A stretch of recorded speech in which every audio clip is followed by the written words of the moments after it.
Welcome back to Chemistry Laboratory, Kebri, Dehar University, Somali region, Ethiopia. Today we'll discuss about the standardization of sodium hydroxide. This is Dr. Rajshekhar Medidi, Associate Professor in Chemistry Department, Kebri, Dehar University. So today our experiment is standardization of sodium hydroxide. Of course, this is the basic experiment as far as volumetric analysis is concerned.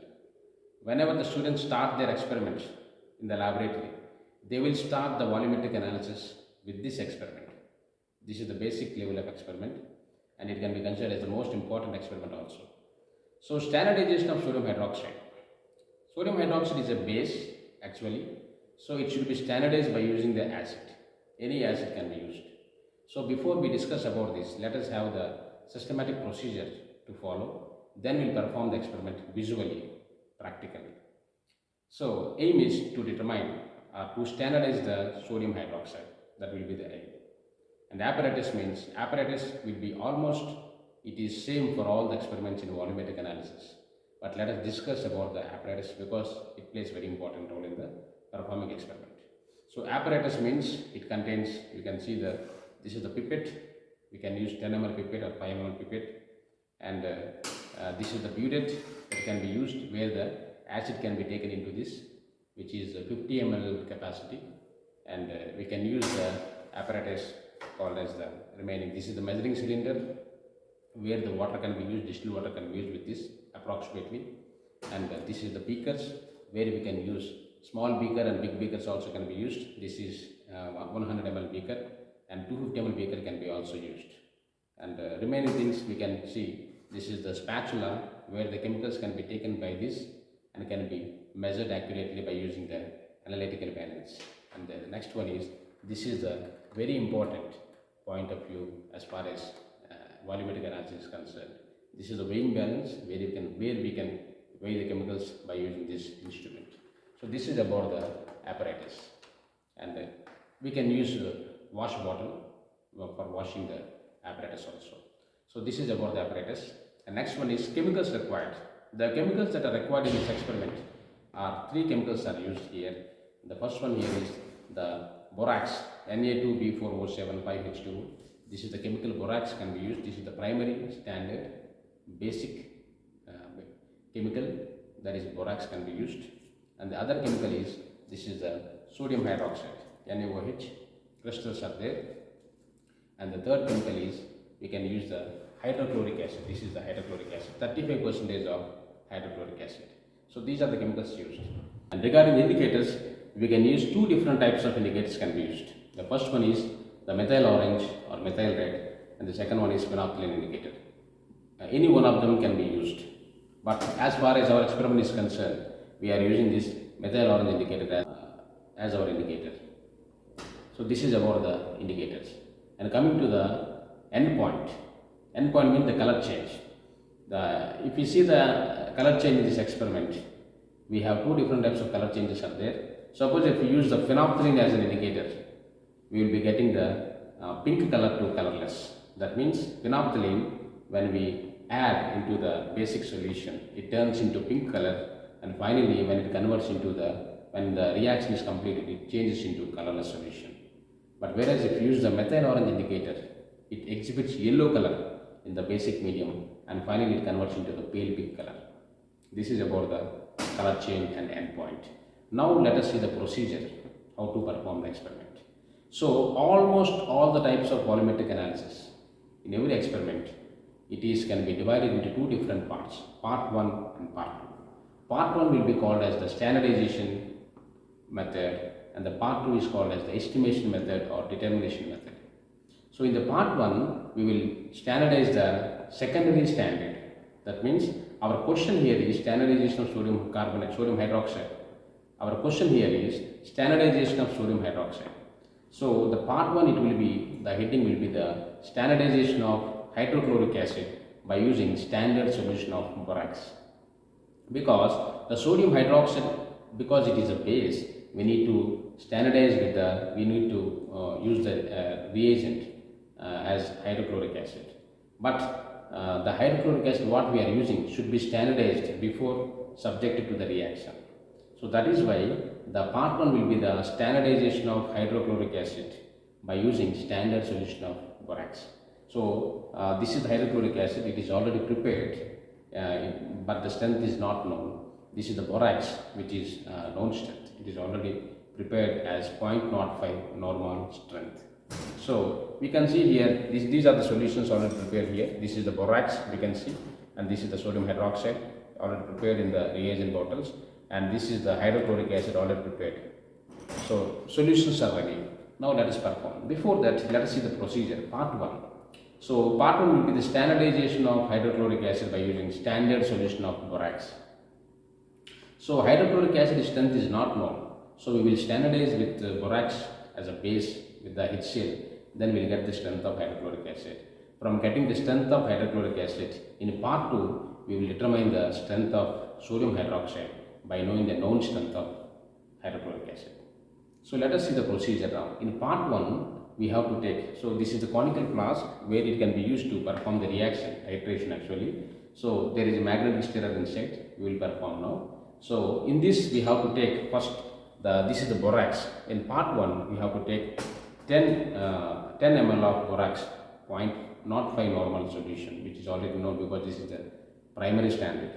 0.05 normal solution is taken as 10 ml into this conical flask. And then after taking this 10 ml, we need to add 30 ml of distilled water by using this measuring cylinder into this borax solution. Then we need to add the methyl orange indicator. When you add this indicator, this is orange color. When you add this indicator into this base containing borax, it changes into yellow color. And then we have to take the butyrate with the hydrochloric acid already prepared, where the strength is not known. So butyrate, we should fill the butyrate with hydrochloric acid. Then slowly we will perform the titration by means of hydrochloric acid with the standard borax solution. Then we will get the value. At the end point, the color will be changing from yellow to pale pink color. That is the procedure. The procedure, it says that 10 ml of borax is taken, 30 ml of distilled water is added, and 1 or 2 drops of methyl orange indicator is added. Then titrated with the hydrochloric acid from the butyrate. Then the color change indicates the end of the reaction from yellow to pale pink. That is the procedure of part 1. So after getting the value, after getting the titration value, then we can note down the value on the paper, and we'll perform 3 times to make the concurrent values. So after getting the value that we can calculate, we can go for the calculation after performing the experiment. This is about the part 1. And coming to the part 1, when we perform this part 1 with the calculation, we'll get the strength of hydrochloric acid. Because borax is already known, from the known strength of borax, we have identified the unknown strength of hydrochloric acid from the butyrate. Now in part 2, the heating will be standardization of sodium hydroxide by using standard solution of hydrochloric acid. That is the heating. And the procedure will be the same actually. Again we'll take the 10 ml, or maybe you can take, because it is unknown, sodium hydroxide is not known, you can take 5 ml of sodium hydroxide into the conical flask, and again 30 ml of distilled water is added, and methyl orange indicator is added, 1 or 2 drops. Then its color changes to yellow color, and titration takes place by using the butyrate containing HCl, and yellow color converts into the pale pink color. That's the end point. So after getting the part 2 experiment, we'll get this value, some value, and it is performed 2 or 3 times to get the concurrent value. Then the value is recorded on the paper. Then finally we'll go for the calculation. This is the procedure. Simply the procedure for performing the experiment. Now we will perform visually, practically, by using the chemicals, and let us observe the color change, and let us note down the values, how much we got, and we'll go to the board and let us make the calculation, and we'll find out the strength of sodium hydroxide as an unknown solution. Now let us perform the experiment. Visually, practically. So now first of all we should take the borax. This is the borax solution of standard solution, that is a primary standard 0.05 normal. Borax is already prepared here, and from this borax I have taken into this small beaker. This borax is there in this beaker. Now I will add 10 ml of this borax. Carefully we should take a note that all the apparatus should be cleanly washed before the experimentation. So all the apparatus are really washed now. Now I am taking 10 ml of this borax.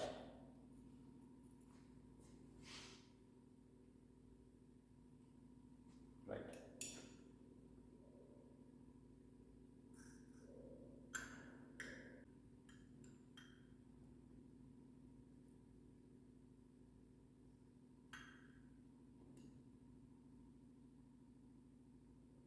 Yes, this is the lower meniscus, and I am taking the 10 ml of borax here into the volume conical flask.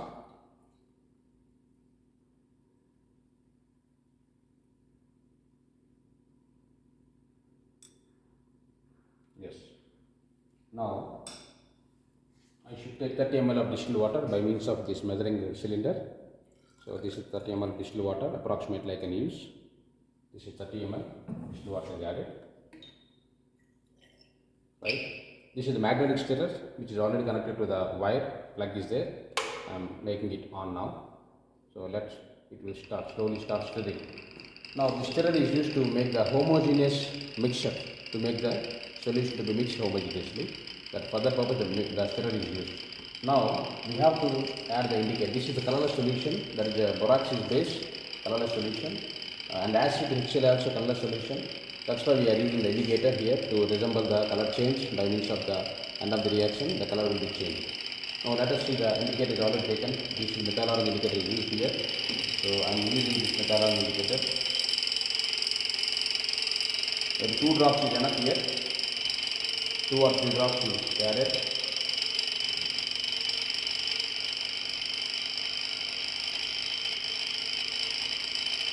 Yeah. So now the color is yellow color. You can see the color. Yellow color is there now. Now let us. Now we will add the hydrochloric acid from the burette. This is hydrochloric acid. Now I am taking this into the beaker for convenience.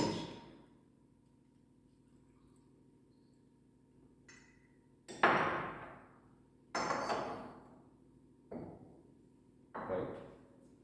So this is the burette which is already cleaned before. Now I used to add this HCl into this. This is how we have to use the to fill the burette like this by means of slanting position to avoid the bubbles formation. Yes, it is above the mark now. Now there are some bubbles here. I will make it remove by means of running down the solution into the same beaker. Yes. Now it is up to the mark, 50 ml beaker. Right. Now let us perform the experiment. Careful observe the color change. The color will be yellow to pale pink. That is the end of the reaction. Slowly drop by drop to be added into the conical flask containing borax.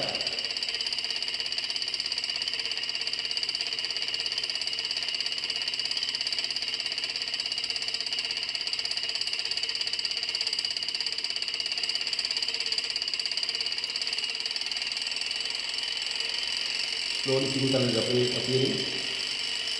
The color is slowly appearing into pink.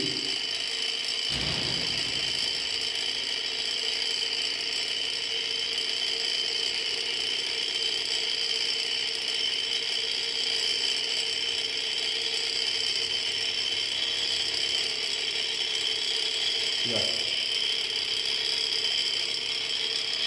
So this is the pink color, already changed from yellow to pink color.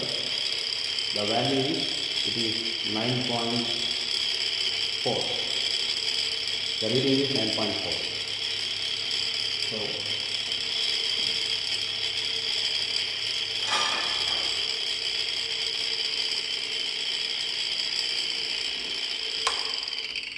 So this is the pink color. Color change from yellow to pink. This is the end point. That means the color change here, it indicates that the 3 stages are observed here actually.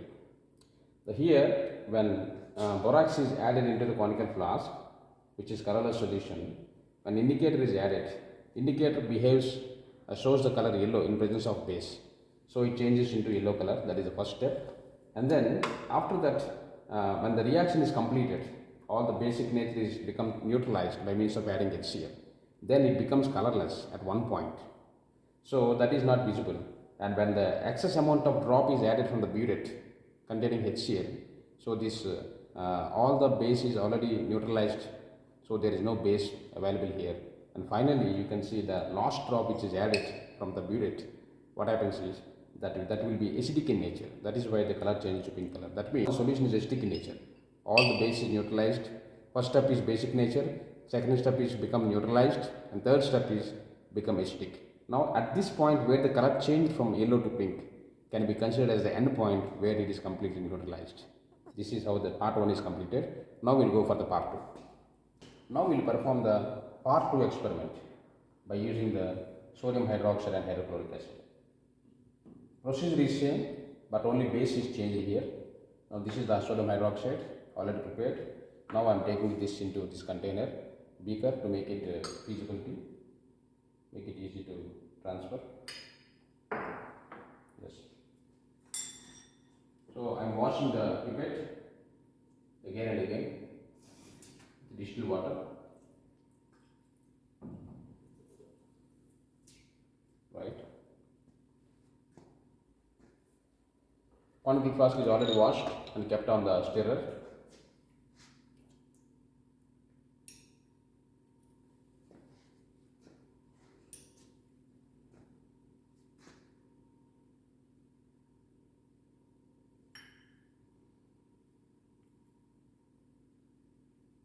So now I am taking the sodium hydroxide, which is unknown, 5 ml only.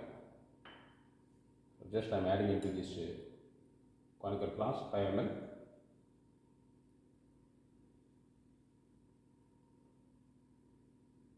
Yes, it is 5 ml.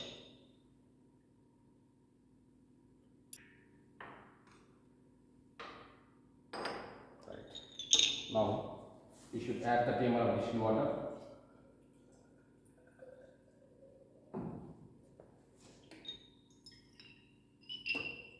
So the sodium hydroxide is also colorless, water is colorless. That is why we are using the indicator, as I told you before. So this is the sodium hydroxide containing water. Now I will add the indicator, methyl orange, 2 or 3 drops. See, this is orange color I am adding. Yes. Now it is on. Now I will take the burette solution containing hydrochloric acid. So this is the burette already we used in part 1. So I am filling this again up to 0 with HCl to make it accurate calculations and observations. So this is HCl from the burette. Now it is okay. Now I start the stirrer. Now let us perform.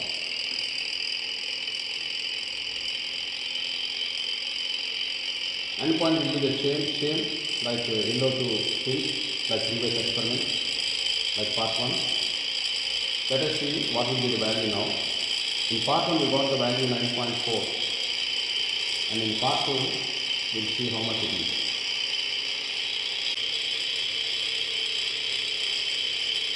Already the color is slowly changing from yellow to light pink.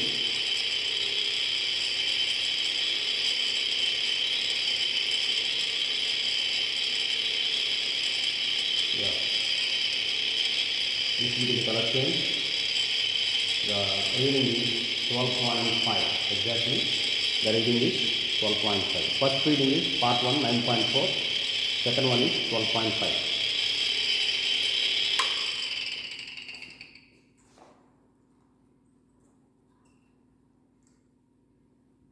Now this is the color change you can observe. The pink color, change it to pink color. So this is the end point.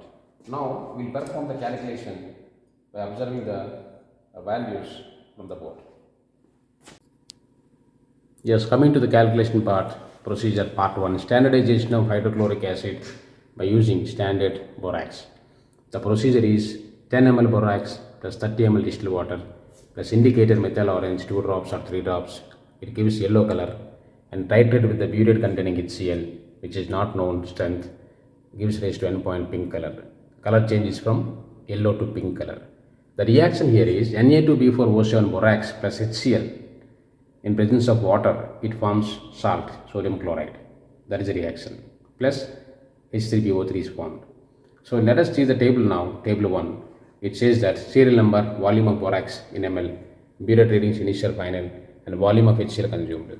So we have to perform three experiments for each part 1 and part 2, but we have done only one for our understanding. We have done only one experiment, one trial.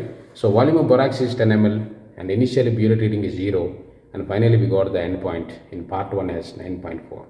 So coming to the calculation part, very important. This is the formula called as law of equivalence, that is N1V1 is equals to N2V2.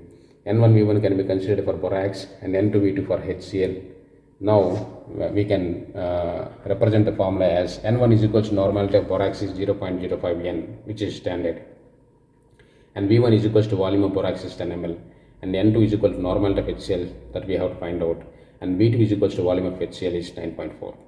Now as from this formula, N2 is equals to normality of HCl, N2 is equals to N1V1 by V2, that is 0.05 into 10 by 9.4, that gives rise to 0.0531 normal HCl. So in this part 1 we got the normality, strength of HCl is 0.0531. So from this known strength of HCl, we will find out the unknown strength of sodium hydroxide in part 2. That is the importance of this part 1 and part 2. Now coming to the part 2 here. Part 2 heading is standardization of sodium hydroxide by using standard solution of HCl from part 1. The procedure is same. Here we have taken 5 ml only sodium hydroxide because it is unknown, and 30 ml distilled water is taken, 2 drops methyl orange indicator is added, 2 or 3 drops, and the color change is yellow, and titration takes place with the same HCl from the burette, and it converts into pink color. That is the procedure and the end point. Now the reaction in this part 2 is sodium hydroxide plus HCl. It forms sodium chloride salt plus water. Simple reaction. Acid and base reacts together to produce salt. So this is the reaction. And coming to the table 2, similar table, but only thing is the base is changed here. Serial number, volume of sodium hydroxide is 5 ml taken, and burette readings initial final, and volume of HCl consumed. So in this titration part 2 we got the value 12.5. HCl consumed is 12.5. And again coming to the formula, law of equivalence, N3V3 is equals to N4V4 here. That is N3V3 for NaOH and N4V4 for HCl. Where N3 is equals to normality of NaOH, we have to find out X, and V3 is equals to volume of NaOH is 5 ml, and N4 is equals to normality of HCl is 0.0531 we got from the part 1, and V4 is equals to volume of HCl is 12.5 ml.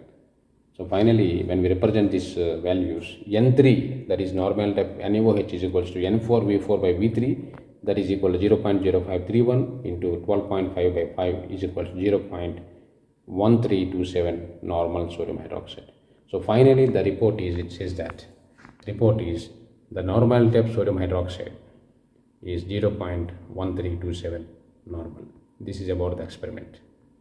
So all the volumetric analysis contains part 1 and part 2, and this is about the acid base titration, that is standardization of sodium hydroxide by using the standard solution of hydrochloric acid. Thank you.